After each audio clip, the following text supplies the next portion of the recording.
There's a marvellous smell of freshly baked bread from somewhere, perhaps a baker's, dancing on the autumn air. There's a trickle of people going into the newsagents across the road, and a trickle of people coming out, of course, too, otherwise it would get very crowded. And there's a man making his way along the street, emptying the litter bins. Tramp, in fact. Sandwiched between an estate agent's and a video rental shop are the unassuming offices of the Long Eaton Gazette, which is where I'll be spending the day, when it opens, eventually. There are the usual black and white photos in the window. A football team, another football team, and another football team. Spare us 50p for a cup of tea. No. Get! Good morning. Can I help you? Hello, it's Roy Mallard. That's not what I asked you. I'm here to see Helen Meredith. I think she's expecting me. You can't really know that, though, can you? No, I can't. It's just guesswork, then. Well, yes, but you see... There's a Mr. Mallet here to see you. Mallard. Oh, I wouldn't have thought so. You're not with the BBC, are you? Yes? He says he is. All right. She's coming down. Right. Thank you. Yes, it's people like us. Yes. Right. Roy, hello. Hello. Nice to meet you. I hope Marion's made you feel at home. Yes, I have. Good. Well, perhaps you'd like to follow me. Yes, where? Well, come up and I'll introduce you to the others. You'll have to watch your head. Why? What's the matter with them? Sorry? No, don't worry, it's at the city. Helen Meredith is just coming to the end of her first full year as a journalist with the Long Eaton Gazette. Before that, she graduated with a law degree from Durham University, where she edited the student newspaper, as well as obviously keeping very fit. She'll be 25 next year, so she's 24 at the moment. Tony, this is Roy Mallard. Tony Guerrier, our editor. Hello, Roy. What have you done to your hair? It's nothing. Hello. Helen mentioned that you'd be spending the day with us. Yes, I hope you don't mind me getting in the way. Well, she didn't say anything about you getting in the way. No, absolutely. And this is Jules Collard, who's been with us for 3 months. Hello. Yes, still very much the novice, I'm afraid. Hello. Well, I'm sure you're not. No, she is. Right, well, hello anyway. Hello. So, that's it. That's the team. So, you found us okay? You must have got up incredibly early this morning. No, I came to Nottingham last night and drove over this morning. No, I mean, you look really tired. Do I? Did you drive over by car? Yes, by car. Right, so what have you done with that? It's outside. Well, obviously, yes. Where? No, I mean just outside, in the street, right there. It's the blue Golf. It's rented, of course. Is it? Oh, Yeah. very nice, yeah. That's very nice. Are you interested in cars? No, not really, no, but I'm very interested in renting things. I see. Right. Well, would you like a coffee? I'd love one, yes, that would be great. Right. I'm not sure whether we've got any milk left. Have we, Jules? No, we got some of that stocking stirring with a spoon. Sugar? Yeah. Would you take sugar? Black will be fine. Right. Excuse me. Certainly. Hello, Long Eaton Gazette? Yes? Yes, well, if you can give me some details. Jules, you see my pen? No, where is it? No, what I meant is... Oh, it's okay, I found it. Right, okay, right. Okay. Just try to take it slowly, all right? Right. Really? Did they? Really? You sure about this? 2 people. Right. Are you able to give me any names? No, what I mean was, are you able to give me their names? And does anyone else know about it? No, right. Well, look, thank you for contacting us. I'll certainly check this out. No, not at all. Okay, bye. Anything? A diamond wedding anniversary. Helen's first foray of the day outside the office is the crime desk run. Looking eager and young, and wearing a sort of beret, she's off to Long Eaton Police Station for a regular update on this week's crime stories. It's pretty run-of-the-mill stuff most of the time. House theft, stolen car radios, and the occasional drunken brawl. Are drugs a problem? I think they're supposed to be, aren't they? One of my friends at university stir-fried his shoes after it. I mean, is the drugs problem Oh, God, that was a big lorry, wasn't it? Yes. I'm sorry, I mean, yes, is the drugs problem, a problem in this area? Well, I don't think it's a bigger problem as people think it is. How big do they think it is? Massive. Right. In general, How do you find the police react to your role as a reporter, given that in some senses there must be... Red! They're red! They're red! Over the past year, Helen has built up a good working relationship with Sergeant Andy Parkinson, whose job it is to liaise with the local press. Are you all right? I'm fine, yes. Would you like to sit down? Yes, I would really, yes. And how's Helen this morning? She's all right to me. I'm very well, thanks, Andy. And you? Oh, you know, not one to complain. Oh, good. Right. So, what have you got for us this week? Now, before we start, would you like a cup of coffee or tea? Oh, well, a cup of coffee would be nice, yes. Right. Helen. Yeah, Jeff, how fresh is the coffee in the pot? I didn't actually get any coffee earlier. Pardon? Well, if you had it, how fresh do you think it would be? I didn't get a coffee earlier. Oh, guess it, Jeff, guess it. Andy, would there be enough for a cup of Roy as well? Yes. Christ, it'll take them all bloody morning to work that out. Jeff, no, Jeff. Yeah, Jeff. Yeah, just try and make 3 coffees and bring it in, will you? Yeah, hang on a minute. What about milk and sugar? Well, I prefer coffee. There's one going. Right. Despite the apparent contrast between the two professionals sitting across a desk here this morning, one in his 40s, hard-bitten and grizzled by experience, and the other still young and not at all grizzled and with shoulder-length hair, a sort of shade of auburn, their roles in the local community are in fact inextricably linked. Both of them each of them needs the other to validate the other's role, their own role. That's 3 wheelie bins from the same road in the last 3 weeks, isn't it? All taken during daylight. That's right, yeah. Okay. And any description to go on that one? About 4 foot high, grey, black lid. Right. And on the phone you were saying something about, 2 bicycles outside the Queen's Head? Ah, yes. Now then, where are we? Yeah, come in. Ah, Jeff. Sorry about the delay, Sarge. There you go. Miss? Thank you. There are only 2 here, Jeff. Well, actually, no, Sarge. There are 3, but we've only got 2 months. Oh, great. Back at the office, Jules has been busy compiling this week's sports page from reports submitted by local clubs. Does this mean anything to you? No. I haven't said it yet. Go on, then. Steve Frampton turned his man again, only to see his opportunist first-time effort foiled by an uptight. Upright. Could be, yes. I can't read his writing. Who's written it this week? Steve Frampton. Yeah. So, I mean, what does it mean then? It means he hit the goalpost. Oh, right. And doesn't that count?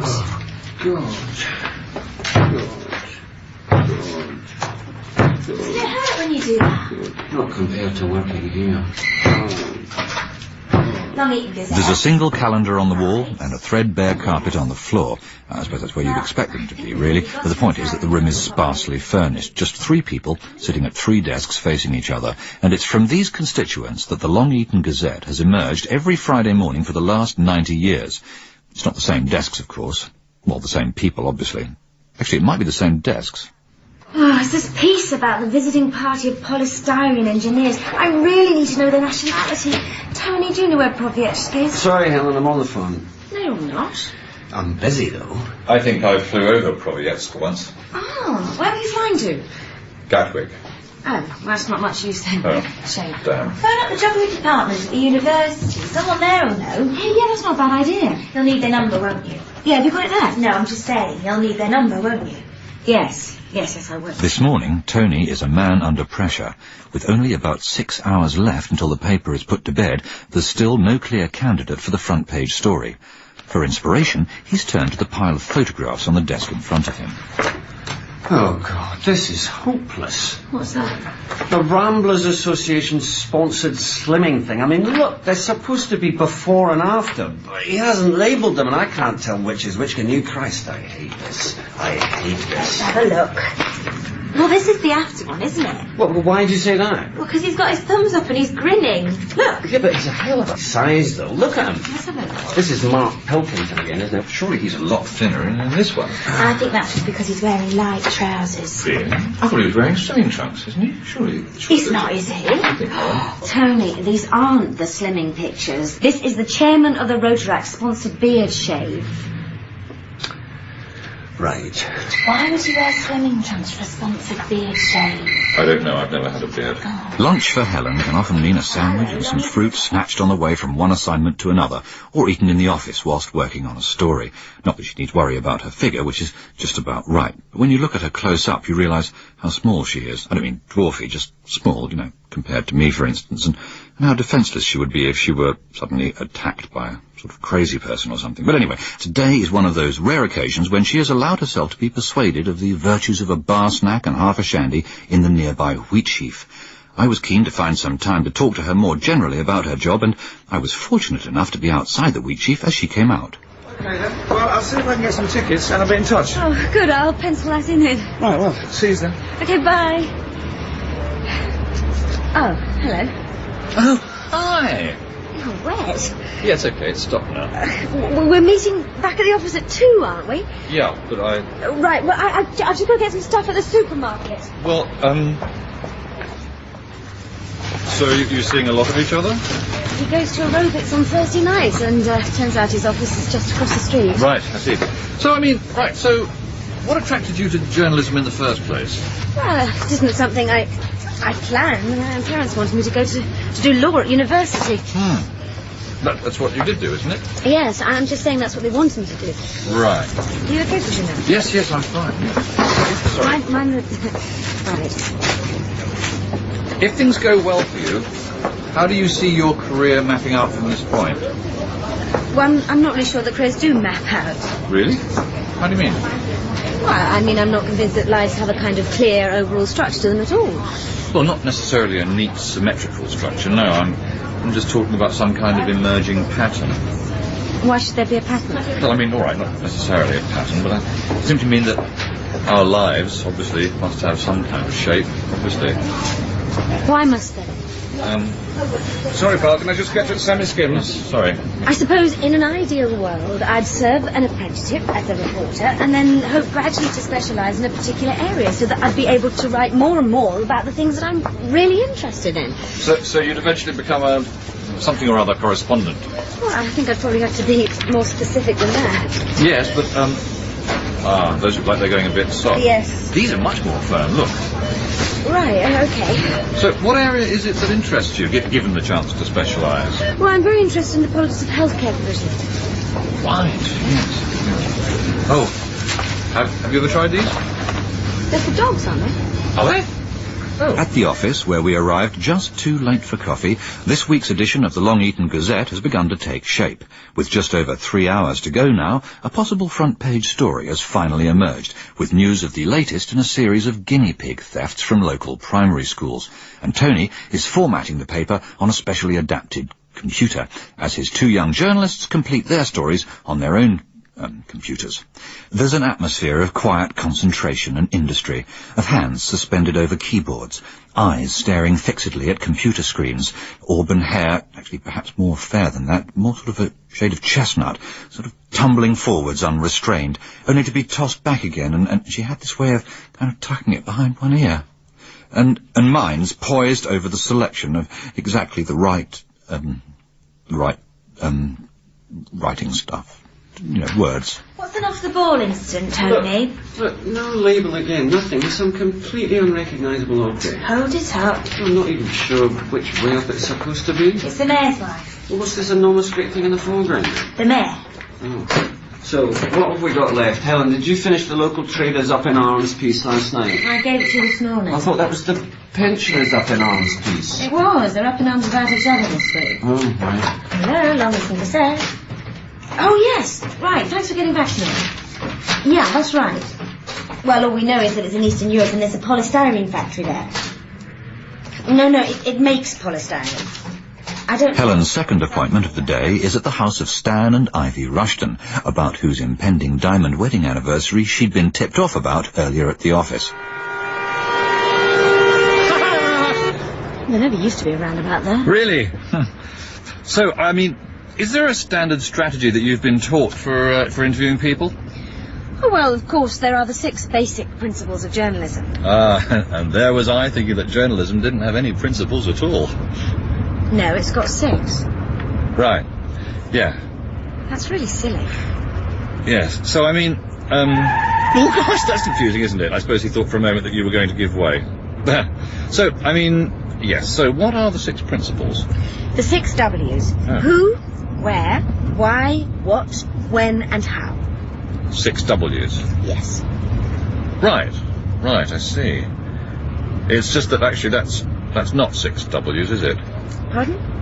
I mean, how is an H, so it's 5 W's and an H. Right.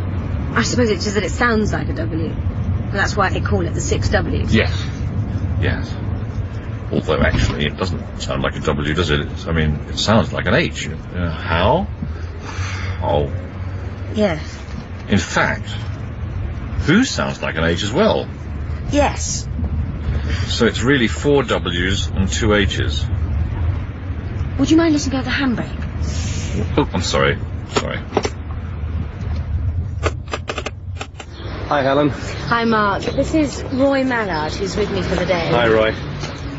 You okay? Yeah, I'm fine, thanks. Well, Mark Pilkington has been a freelance photographer since he left the army 7 years ago, after shooting his commanding officer's wife during a regimental ceremony to mark the Queen's 62nd birthday. He began by taking photographs of parts of his own body, but with careful practice and a specially devised course of tranquilizers, he has gradually become able to work across a more diverse range of subject matters and styles. Now, he is the man newspaper editors and journalists in the Long Eaton area call in when they need to. Of course, in the old days, Roy, this is what we used to call a foot-in-the-door interview. oh, all right. Mr. Rushton? Mr. Rushton? Yes? Hello, I'm Helen Meredith from the Long Eaton Gazette. It's switched on at wall, but it don't work. I'd like to interview you about your diamond wedding anniversary, if that's all right. Barbara's going to Cornwall. Is your wife in, Mr. Rushton? I told her. I said it's no use buying them, they'll stain. Oh, foot! How far away would you say he was? I don't know, but 6 feet, 8. Yeah. Not trees and mountains, then? Let's have a look at that. Mr. Rushton? Any journalist will tell you that persistence is the quality on which success, or lack of it, is built. Actually, it wouldn't make much sense to build lack of success. Well, Helen eventually succeeded in gaining access to the Rushtons' front room, a process during which I couldn't help but be struck by a slightly unfeeling ruthlessness on her part. Of course, in them days, we didn't know any better. We had no cling film. Yes, right. Can I ask you, Mrs. Rushton, where were you when you first met your husband? It were in the days when Nottingham still had a cattle market. I met him in Lincoln. And why did you meet him? Pardon? Why did you meet him? I don't know. My mother had a cousin in Lincoln, and we'd gone to take him some dripping. Right. So when did you meet him? I told you, in Lincoln. No, that was where. When did you meet him? Oh, I met him when he offered to carry my mother's case at Lincoln Station. No, that's where again. When did you meet him? What does she say? It's not my bloody leg, you know. It's my eyes. I keep I'm telling just trying to her, establish if you can remember when you met each other for the first time. When? Yes, when? He was a porter in a smart uniform. No, yes, that's what he was, but when was it? What does she say? Okay, then, if you can just look at me and smile, okay? Mr. Rushton? What does he say? Mr. Rushton, over here. Okay. Do you know where your trousers are, or are you going... We'll crop him up, Okay, right, then, here we go. Right, perhaps if you were just to hold hands. Oh. That's nice. Oh. And with your wife, perhaps, now? Oh. Yeah? Okay, then. Looking at me, then. Over here. And... Have you been fiddling with that? No, I gave it straight back to you. Let's try a different tack, Mrs. Rushton. But who? You haven't asked. Oh, yes. Who were you? No, what? Thank you. What were your feelings when you first set eyes on Stan? Oh, well, we just got down onto the platform at Lincoln Station. Now you see we're back to where again, aren't we? Them tennis players, they don't wear knickers, you know. Excuse me, I'm just asking people what they think of the Long Eaton Gazette. Oh, there you are, mate. Buy yourself a cup of tea. No, Hello, so will you be buying the Long Eaton Gazette today? No, I won't. Really? Is that something to do with the paper itself, or is it more to do with the idea of local papers generally? Or because you don't think they're relevant anymore in the age of faxes and emails? No, it's because it doesn't come out till tomorrow. Right. Good. Good. Oh, yes, I buy it every week. Really? And is that for the news or for the local sport or It's for for my husband. Yes. Well, I'm just wondering, what does he like about it? Well, he says he likes the back page best of all. And what's on the back page? Oh, he doesn't mind. He just likes the back page. I see. He likes the back page with instructions leaflets for the washing machine. And there's nothing on that at all. Right. No, I don't think he'll ever be right again. No. He's happy enough, and that's the important thing. Yes, it is. Yes. Yes, sir. Yes. Can I just ask you about the local paper? It's the Gazette. Yes, I know that. I Doesn't come out till tomorrow. Yes, I know. I'm just wondering, how important is a local paper to you as a newsagent? Oh, well, we don't actually make a lot of money out of it, but it brings customers into the shop every week. Ah, I see. And then they buy something else whilst they're here? Yes. So it's like the bait to catch the fish? I'm afraid we don't sell fish. Sorry. No, that's all right. So it's just a toffee crisp, then? No, I was just browsing. Sorry, excuse me. Do you read the local newspaper? Dunno, what's it called? You don't know what it's called? Oh, I don't know what the town's called, I'm lost. Oh, it's Long Eaton. Yeah, all right, then I'll have one. No, So it would be quite wrong to think that most people who go into journalism have ambitions to end up working on a national daily. A national daily what? Paper. Oh, yes, very wrong. I mean, regional journalism is the lifeblood of the... what's another word for laziness? Indolence? Yeah, that'll do, yeah. Indolence. Yes, so I mean, it's the lifeblood of the profession. That's where the bulk of the employment is always going to be. Yes, it's fascinating to see you working with the language in that way. I mean, you're accepting and rejecting words all the time, where a layman like me would hardly be aware of any difference at all between laziness and indolence, for instance. Yeah, the bloody Z's stuck. I dropped a bit of biscuit down there and I can't get it out. Oh, I see. Right. It was a nightmare last week. I had a story about proposed zigzag markings either side of a new pedestrian crossing. How did you manage? I wrote a piece campaigning in favour of double yellow lines. Couldn't you have given it to Helen or Jules to write? Yeah, I suppose I could have done, but, you know, road marking stories don't come along all that often. No. One of the things that struck me during the day is that here you are, small paper, serving a local community. I mean, I don't know what your circulation is. Well, why should you? And very much concerned with the fabric of ordinary people's lives as they are experienced almost daily, in fact, completely daily, by the ordinary people who live those lives. And yet, here are the three of you, all graduates, intelligent, some of you young, and people whose social and cultural reference points are very different from those of the people whose lives you chronicle. Yes, well, I mean, that's interesting, isn't it? Yeah, what's another word for lesbianism? That's S, isn't it? Is it? Oh, excellent. How about some more coffee? Well, that would be. I'm sorry. Hello, Long Eaton Gazette. A cup of cold water. Right. Okay, yeah. And she's got into university? Well, that is good. Yes. Yeah, I'm sure you are, yeah. Well, we might be, yeah. I mean, have you got a photograph we could use? No, well, I meant a photograph of your daughter. By now it was 4:30, and the issue of the front page story had now become critically urgent. The stolen guinea pigs were the obvious first choice, particularly since St. Langham's School had now received a ransom note from the thieves, and whilst we had been at the Rushtons, Jules had been to interview the head mistress, and had had coffee with her in the process. But there were problems with the photograph. After leaving us, Mark Pilkington had been dispatched to get pictures of distressed children next to an empty cage, but he'd just phoned in to say that the thieves had stolen the cage as well, and that the children weren't actually upset. Can't we just get some pictures of any old guinea pigs and use them? That raises some big ethical issues. Yeah, and there's always the danger that if the thieves see it, they'll think they've stolen the wrong guinea pigs and they'll kill them. It's bloody hopeless. We can't run a front page story without a picture, and all we've got this week, as usual, is about 20 out-of-focus pictures of the mayor and his wife, like this one. Well, that's not out of focus, that's what they look like. Well, why don't we phone up the mayor, get a comment on the guinea pig story, and then we can run it with his picture. Oh, yeah, that might just work. Official face of fury at the furry pet heist. Just as a sort of joke, you know. You know the way the tabloids... Yeah. Did anyone find out where Proviesque is? I phoned at the Michelin map offices in Paris. Well done, Jules. They said it used to be in Slovenia until 2 years ago, but now they're not sure where it is. Yeah, but where did they put it on their map? Oh, they put it where it always was on the map, but they're just not sure where the map's a map of. Oh, God. And so, as the deadline approaches, what had threatened all week to remain a collection of disparate and unrelated fragments becomes, as it somehow does each week by a process of alchemy known perhaps only to journalists, something with purpose, unity and coherence, something whole. Well, who are these three? Putting funny faces with their arms in the air. Oh, that'll be the over 50s gymnastics display story. Well, where was it? It's a hell of a low ceiling. No, you've got it upside down. They're doing handstands. Ah. The old clichés about what journalists are supposed to be like have moved on. Well, actually, it's not the clichés that have moved on, of course, it's the journalists. Today's professionals are, well, younger, slimmer, and quite the most bewilderingly, well... Journalism is often thought of as in some ways a masculine profession. Is that true, do you think?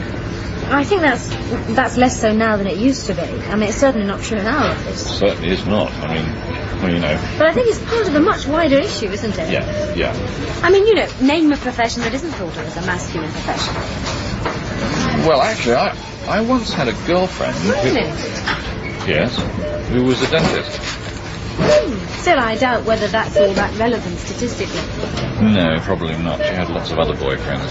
Yes. In the final analysis, the Long Eaton Gazette, like local newspapers all round the country, is much more than the sum of its parts.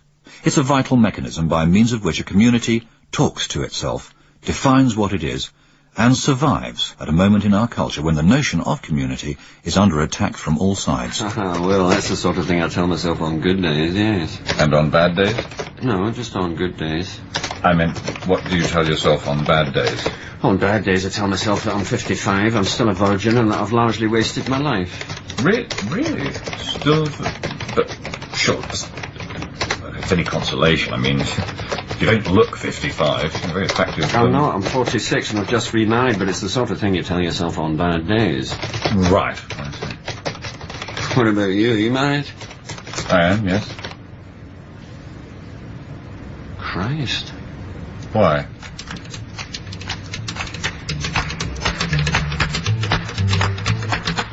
And you may like to know that the guinea pigs we heard about in that programme were later released unharmed following the intervention of the Mayor of Long Eaton as negotiator, although one of them subsequently died of a heart attack during a photo session called to mark their release.